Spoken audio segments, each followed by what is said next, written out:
ከብዙ ሰዎች የሚሰጠኝ አስተያየት ፀጉሬን የተቆረጥኩት አሞኝ ምናምን ይመስላችኋልና ማለት ሰውነቴ በጣም ቀንሷን ከስቻለሁ። አሞኝ አይደለም ቸግሮኝ ነው የተቆረጥኩት። በነገራችን ላይ ችግር ከበሽታ በላይ ነው። በጸበልም አይለቅም፣ ሐኪምም የለውም።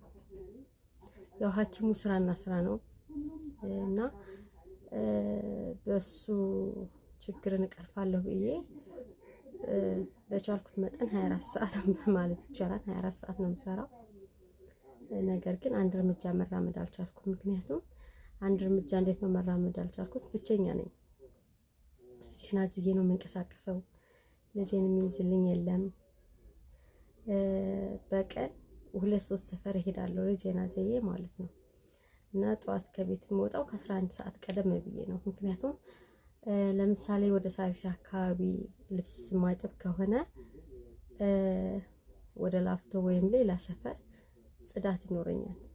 እንደዛ ያልኩ ልጄን አሳድጋለሁኝና ችግር ከባድ ነው። እንደዛ ብዬ ኑሮን እየገፋሁት አይደለም።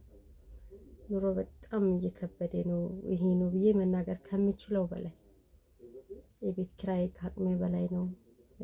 የልጅ ምግብ አሁን ላይ በጣም ውድ ነው። ይሄ ነው ከሚባለው በላይ ከባድ ነው።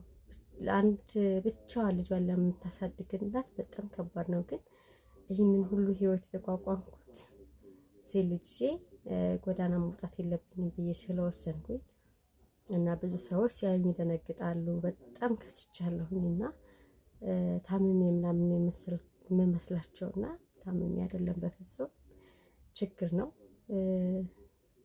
እግዚአብሔር ሁላችንንም ከችግር ያውጣን ነው የምለው። ሌላ ምንም የምለው ነገር የለኝም።